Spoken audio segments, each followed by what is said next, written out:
Desiree Shaw, registered certified licensed psychotherapist, CBT therapist, and counselor. On a mission to make therapy accessible and change the world, one thought at a time. Don't miss out. Subscribe, like, and share for more on men's mental health and relationships. Hello and welcome. My name is Desiree Shaw. I'm a psychotherapist and I'm on a mission to change the world one thought at a time. Welcome to this video. So if you watched the video on what is an overcompensating bully, I'm now going to tell you how to deal with an overcompensating bully. So we know what one is. If you watch the other video, you can see that I might have attached it to this video somewhere, or it's in the link below, and you can get a full understanding of what overcompensating bullying is. And this is a subject I'm really passionate about because I've had to deal with a lot of bullies in my time. A lot of bullies in my time. And it was difficult. So how do you deal with an overcompensating bully? So an overcompensating bully has to feel good at your expense. So what you need to do is stay connected to yourself and disconnect from them. So an overcompensating bully comes in, they come into a room and they suck up the energy and they suck up all the air and they start talking about themselves and they're big and they're bold. And if they notice that you're not engaging with them, they'll either put the focus on you to knock you down, make you look stupid, or ridicule you in some kind of way. And the whole point here is not to buy into the game. So never buy into the game of what an overcompensating bully is trying to do to you. Instead, disconnect from them emotionally and mentally and stay connected within yourself. This is where you build your own mental emotional support within yourself. So the key here is to really be self-accepting of you and recognize your own self and not engage. Okay, and if it is about being polite on occasion so that you can get through a particular situation, then hello and goodbye or pass the salt is fair enough.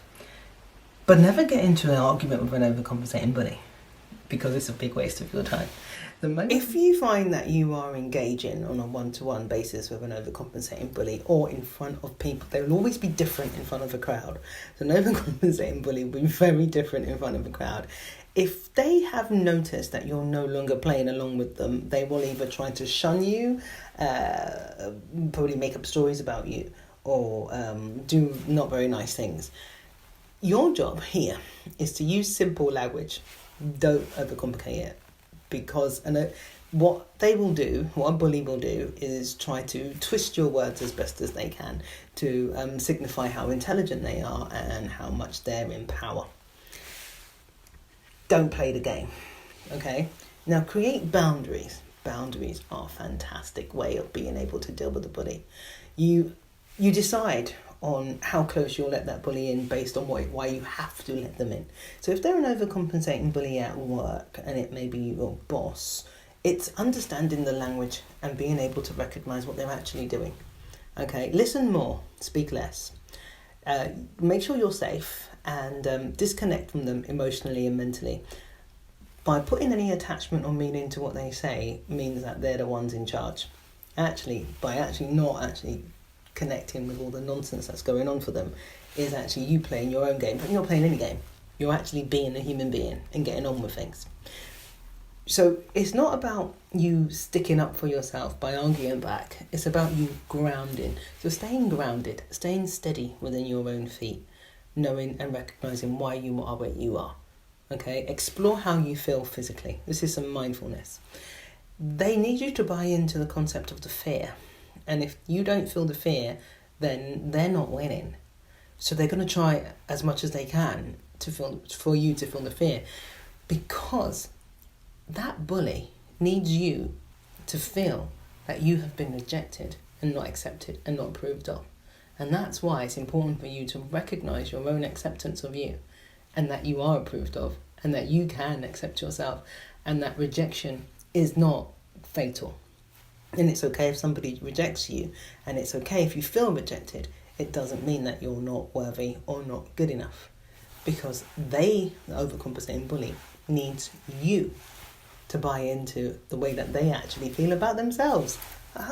See, we meet people every single day And what people do is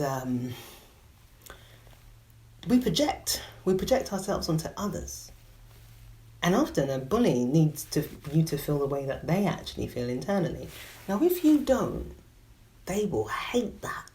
And they will try as hard as they can to make you feel that way. Your job isn't to fight and arm wrestle with the bully. Your job is to be comfortably you and tolerate in any way or shape or form the discomfort that often happens. So, being able to deal with yourself and your own emotions when you come into contact with an overcompensating bully who is loud, who shouts. You know, I have a little tactic. If you don't have to be in their vicinity, then don't.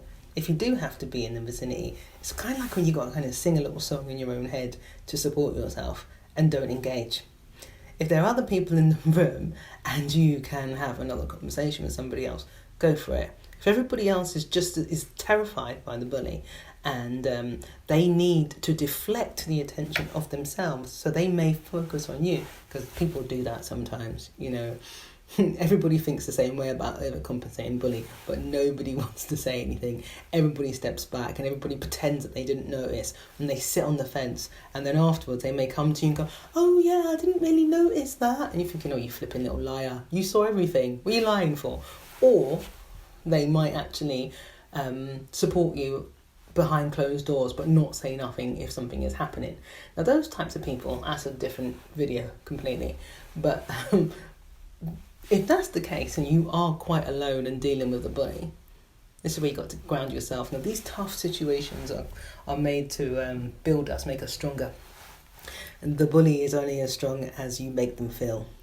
They need you to buy into their crap. So first rule, don't purchase nonsense that doesn't belong to you. This is where you firm yourself. It's almost like being Daniel in the lion's den.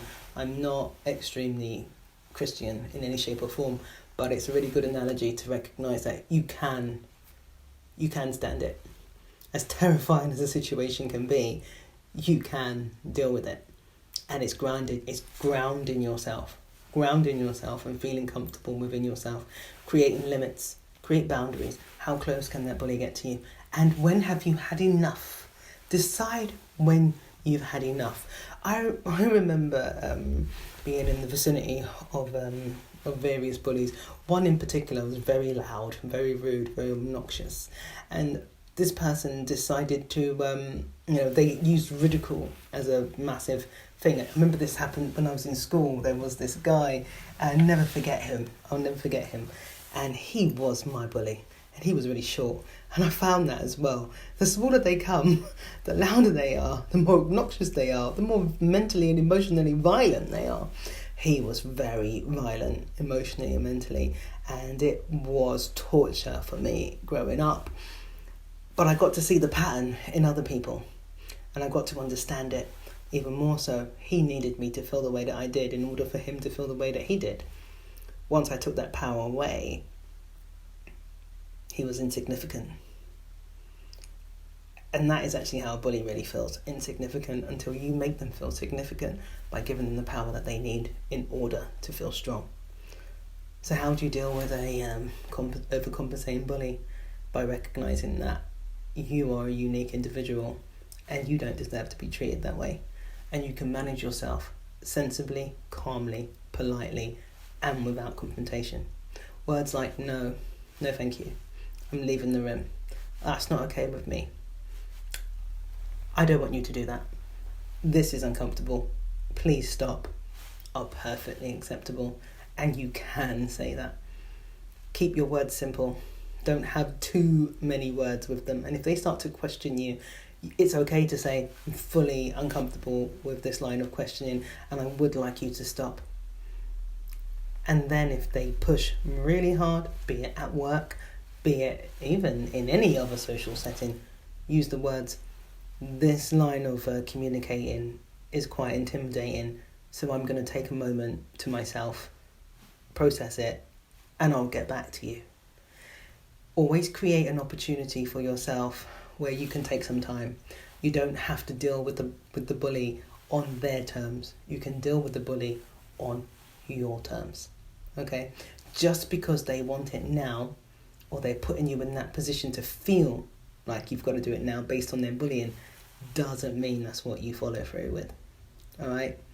Remember, you are you. Nobody lives in your body except for you. Nobody has any right over you. Only you do. So the overcompensating bully can actually wait until you're ready to do whatever it is that you need to do. And if that means you need some space, you detail that. Doesn't matter if they call you an idiot, if they tell you you're XYZ, if they shout, whatever. That just demonstrates their own way of being so undignified and so hostile. You don't have to buy into that. My name is Desiree Shaw and I'm a psychotherapist, and I vlog and I podcast. I talk about everything mental health, and my aim is to change the world one thought at a time and support those who don't know where to go to when it comes to matters of interaction, mental health, emotional turmoil, feeling insecure, low confidence, and don't have access to a therapist. This is making therapy accessible. So to support me, what I would like is you to like, share, comment, but most importantly, subscribe to this channel, because I am on a mission and I do need your help to get there. Thank you so much. Bye for now. Don't miss out.